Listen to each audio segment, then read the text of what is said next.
I'm going to talk about the lunar eclipse that's coming up later today. I think it's going to peak at around 7:30 in the evening.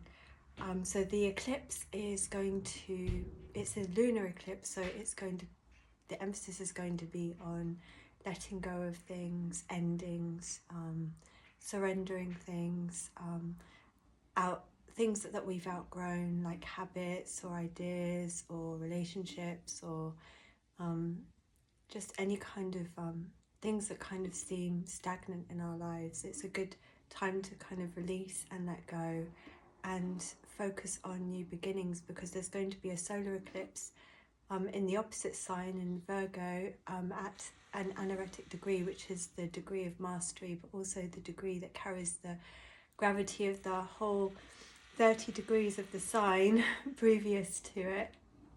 And that's going to be a solar eclipse, and that's heralds new beginnings. So it's quite fortuitous that the lunar eclipse precedes the solar eclipse in the opposite signs in this way, and it shows that there's, you know, it's a good time to let go, so that we can, to let go of things that we need to let go of, so that we can embrace new things that we need to move into in our lives.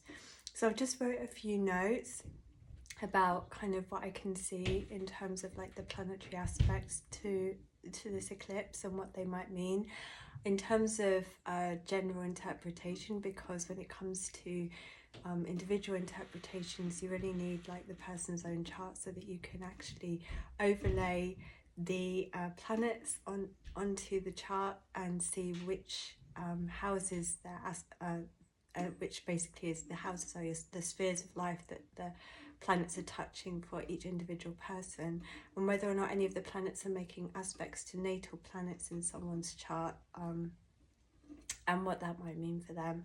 So just the general kind of I suppose weather forecast and of that kind of energies that are present in this eclipse at the moment.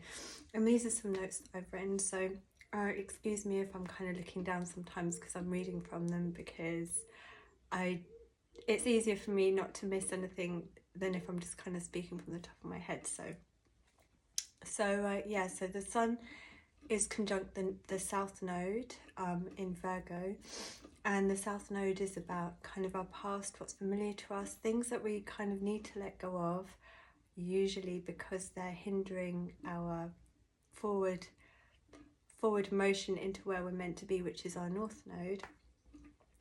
They can also be karmic things as well that come up in our lives.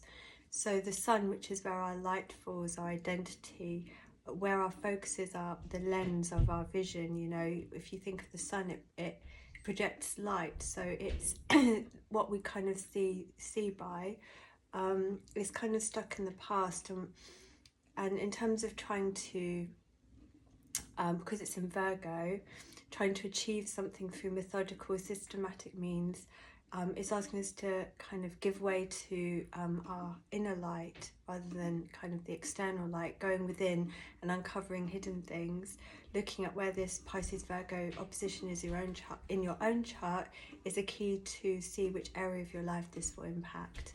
I do readings, personal readings and things, and I have a website which I will leave a URL to in this post if you're interested in having a reading to see how planetary influences your own natal charts. Then you're very welcome to get in touch. So the moon is opposing the sun, so the moon being our inner subjective life, the sun being our outer identity. So there's kind of a push-pull whenever there's an opposition between what we're projecting and focusing on externally and what's going on inwardly. The moon makes a square to Uranus at 1 degree Gemini. Any 0 to 1 degree of a sign is where planetary energies are peak and new and high impact.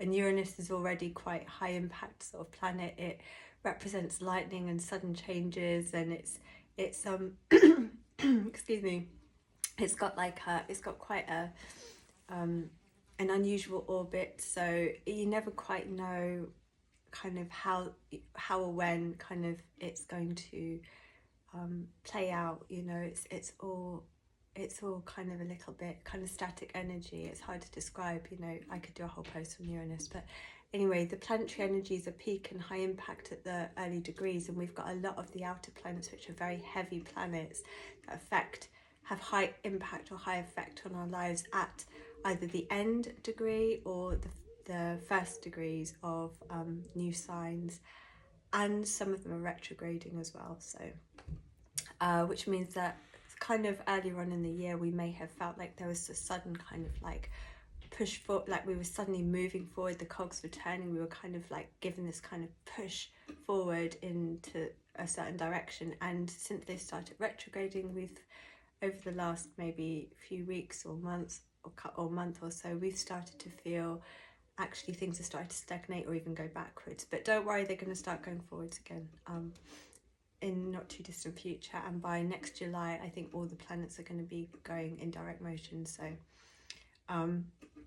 this is just a time for us to kind of like get ourselves ready to kind of really embrace the to really learn the lessons we needed to learn when they were in the previous signs, so that we can actually move forward without any baggage. So it's all good.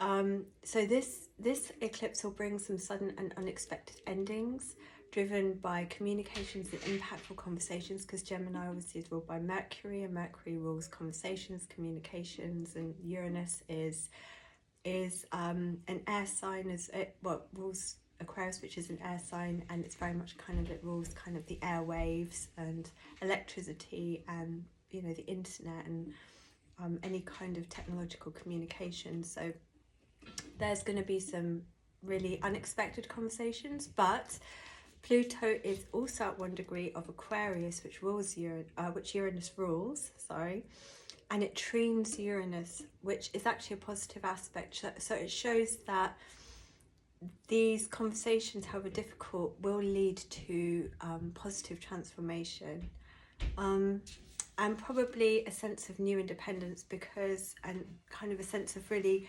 embracing our kind of individual energy, rather than kind of, because Neptune is more about kind of it dissolving into the other, whereas Uranus is more about kind of stepping forth into your own unique energy and standing in your own power, sort of thing, and your own vision, your own self. So it could mean very much kind of you're sensing a need to kind of let go of maybe, I don't know, relationships, or maybe ideas or beliefs, or something, anything it could be, that is kind of hindering your true ability to step into your own energy, your own aura, to really walk in that, and to really what's the word, like embody it. That's what I was thinking. Embody that, you know, who you are, not who you are in terms of how your identity is defined by other people, but actually who you are, like inside, really. And because that's the gift that you have to give, that's why you're here, is to fully embrace that energy of who you are, that blueprint, that fingerprint that is so unique to you, because you're the only one that can do that. No one else can do that. And we're all here to learn from each other as well, you know, and learn the lessons we need to learn. And we can only do that when we're authentic. So yeah, trining Uranus and sextiling Neptune at 1 degree Aries. So Neptune has gone into Aries, and it's at 1 degree. Aries is the first sign of the zodiac, loads of energy there. It's a fire sign. It's quite impulsive and impatient and beautifully childlike and exuberant,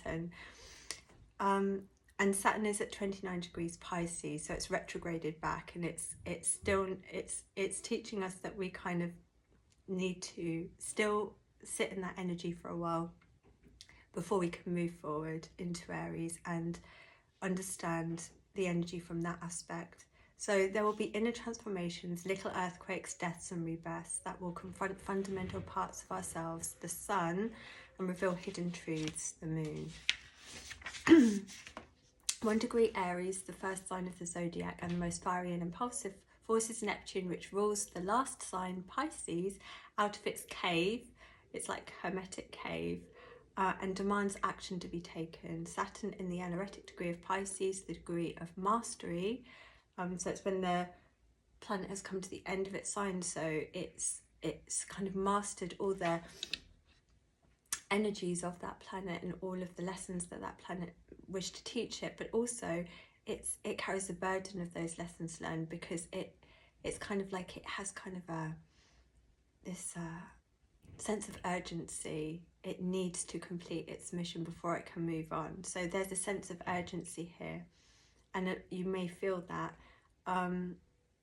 as it's traversed the previous 30 degrees of the last sign.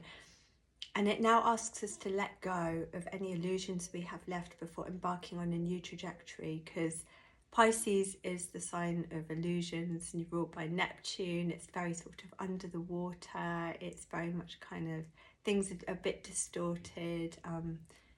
You know, it's kind of like if you imagine, you know, like Marilyn Monroe, or, you know, somebody who is kind of iconic in terms of like their beauty and charisma, and this is very Neptunian, but it's not necessarily reality. If you look at who Marilyn Monroe really was, she was a very troubled individual.